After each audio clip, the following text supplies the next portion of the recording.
दोस्तों, बात जब भी किसी अमीर देश की होती है तो सबसे पहले जुबान पर दुबई का नाम आता है।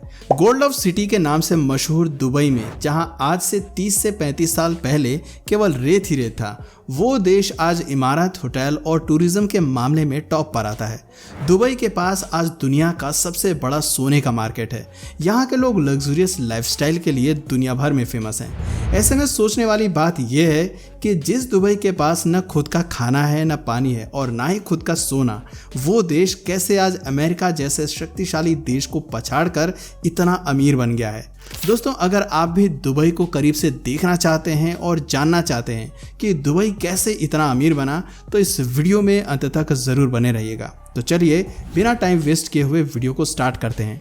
दोस्तों, अगर आप भी उन लोगों में से एक हैं जिन्हें लगता है कि दुबई अपने तेल की वजह से इतना अमीर हो पाया है, तो यकीनन आप गलत हैं, क्योंकि आज के समय में दुबई तेल से मात्र 1% रेवेन्यू जनरेट करता है। बाकी के 99% रेवेन्यू के लिए दुबई किस पर डिपेंड है, ये हम आपको वीडियो में आगे बताने वाले हैं। दोस्तों, बुर्ज खलीफा का नाम तो आप सबने सुना ही होगा। जी हाँ, दुनिया की सबसे ऊंची इमारत बुर्ज खलीफा आज दुबई में मौजूद है।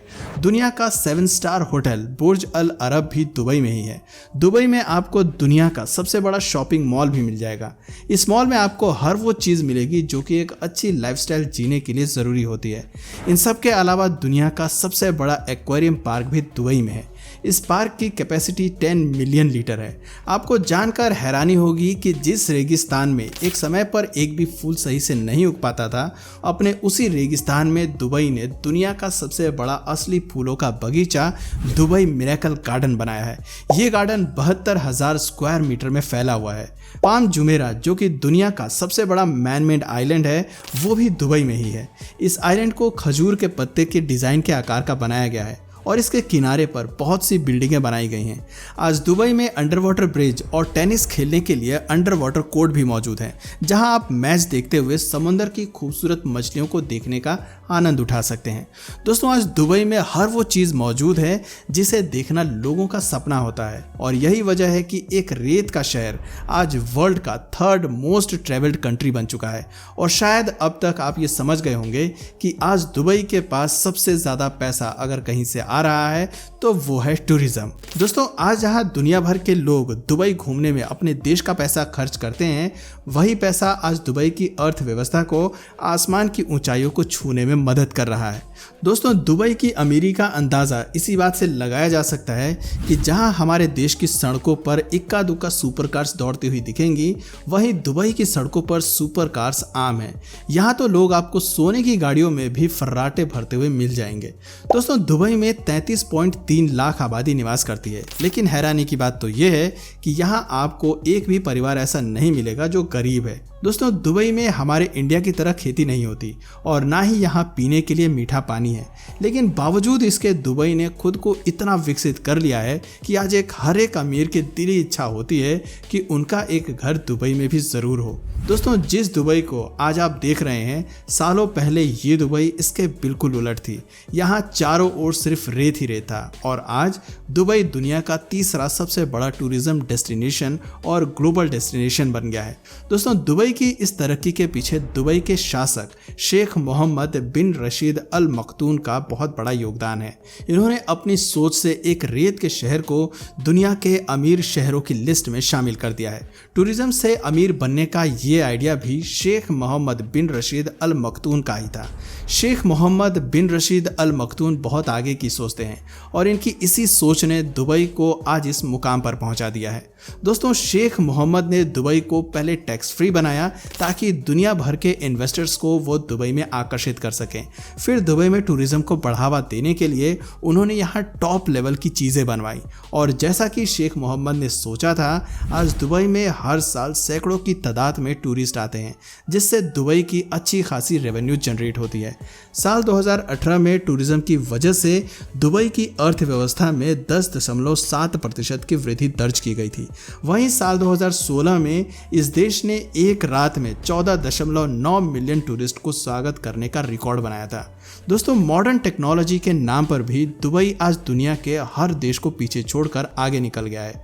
उस मॉडर्न टेक्नोलॉजी में काम करने की की शुरुआत दुबई ने साल 1970 में की थी और आज दुबई का नाम दुनिया की सबसे तेजी से बढ़ती अर्थव्यवस्था के रूप में लिया जाता है। दोस्तों, शेख मोहम्मद ने अपने प्रयासों से दुबई को फाइनेंशियल हब बना दिया है, जिससे कि आज दुनिया भर के अमीर लोग दुबई में इन्वेस्ट और बिजनेस करना चाहते हैं। तेल और टूरिज्म के अलावा गोल्ड की भी महत्वपूर्ण भूमिका रही है दुबई को अमीर बनाने में। दुबई के सोने की चर्चा आज दुनिया भर में है। यहाँ सोना बाकी देशों की तुलना में काफ़ी सस्ता मिलता है। जहाँ दुनिया के अन्य देशों में सोने पर कई प्रकार के टैक्स जैसे वैट, जीएसटी, एक्साइज ड्यूटी और लेबर चार्ज जैसे अलग अलग तरह के टैक्स लगाए जाते हैं, वहीं दुबई में सोने पर सिर्फ 5% वैट लगता है। और तो और यहाँ सोना तोले के हिसाब से नहीं बल्कि किलो के हिसाब से बिकता है। दुबई में एक गोल्ड सॉक नाम की एक ऐसी जगह है जहाँ पर लगभग 1000 से अधिक सोने की दुकानें हैं। यहाँ आपको हर रोज हजारों की संख्या में लोग सोना खरीदते हुए नजर आएंगे। दोस्तों, अगर आपको भी दुबई जाने का मौका मिले तो आप गोल्ड सॉक जरूर जाइएगा। इस जगह को देखकर यकीनन आप समझ जाएंगे कि क्यों दुनिया दुबई को सिटी ऑफ गोल्ड के नाम से पुकारती है। दुबई के सोने की मांग पूरी दुनिया में है और इसी मांग को देखते हुए दुबई अपने तेल के साथ साथ गोल्ड को भी भारी मात्रा में एक्सपोर्ट करता है। यहाँ प्रति वर्ष 1200 टन से ज्यादा सोना एक्सपोर्ट किया जाता है। लेकिन आपको जानकर हैरानी होगी कि जिस दुबई में 1000 प्लस सोने की दुकानें हैं, जो दुबई बड़ी मात्रा में अपने सोने को बाहर एक्सपोर्ट करता है, उस दुबई में सोने की कोई खदान नहीं है। जी हाँ, आपने बिल्कुल सही सुना, दुबई में आपको एक भी सोने की खदान नहीं मिलेगी। अब सोचने वाली बात यह है कि जब दुबई में सोने की कोई खदान नहीं है तो फिर दुबई इतना सोना लाता कहाँ से है। आपको बता दें कि दरअसल दुबई सोने का इंपोर्ट करता है। दुबई साउथ अफ्रीका से बड़ी मात्रा में अपने यहाँ कच्चा सोना लाता है और फिर उस कच्चे सोने पर कारीगरी करके उससे एक से बढ़कर एक खूबसूरत ज्वेलरी तैयार करता है। दोस्तों, यहाँ तैयार होने वाली ज्वेलरी इतनी ज़्यादा खूबसूरत होती है कि इसे खरीदने के लिए यहाँ दुनिया के कोने कोने से लोग आते हैं। दोस्तों, दुबई अपने यहाँ तैयार किए गए हर एक ज्वेलरी पर दुबई का स्टैंप जरूर लगाता है ताकि गहने की प्योरिटी पर कोई सवाल न उठा सके। इसलिए दोस्तों, अगर आप भी दुबई जाएं तो यहाँ सोने की खरीदारी करने से पीछे ना रहें। लेकिन हाँ, इस बात का ख्याल जरूर रखें कि दुबई से आप जितना चाहें उतना सोना नहीं ला सकते।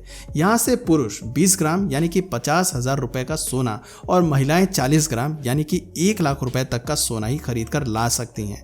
दोस्तों, दुबई में ज्यादातर लोग खरीदारी के मकसद से आते हैं, लेकिन आप खरीदारी के बाद दुबई घूमने का भी मजा जरूर उठाइए। दुबई क्रीक को इस शहर की रौनक कहा जाता है। यहाँ से आपको पुराने और न्यू दुबई की झलक देखने को मिल जाएगी। डांसिंग फाउंटेन से लेकर डेक पर पार्टी तक दुबई में आप अपनी जिंदगी को एक नए तरीके से जी सकते हैं। दोस्तों, दुबई के बारे में अब जब आपने इतना सब कुछ जान लिया है तो यहाँ की कानून व्यवस्था के बारे में भी थोड़ी जानकारी जरूर हासिल कर लीजिए। सबसे पहले आप ये जान लीजिए कि दुबई एक इस्लामिक देश है। ऐसे में आप यहाँ पर ऐसा कोई भी काम नहीं कर सकते जो शरिया कानून के विरुद्ध हो। यहाँ का नियम कानून बहुत ही सख्त है और यही वजह है कि यहाँ का क्राइम रेट लगभग 0 के बराबर है और इस हिसाब से दुबई एक अच्छा और सेफ टूरिस्ट डेस्टिनेशन बन जाता है।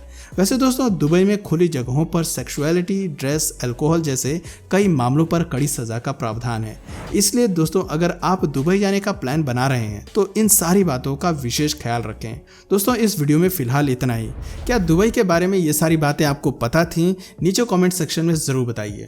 और अगर इस वीडियो से आपको कुछ नया जानने या सीखने को मिला या फिर इंटरेस्टिंग लगा तो प्लीज़ इस वीडियो को एक लाइक करके अपने फ्रेंड्स और फैमिली में से ज़रूर शेयर करें।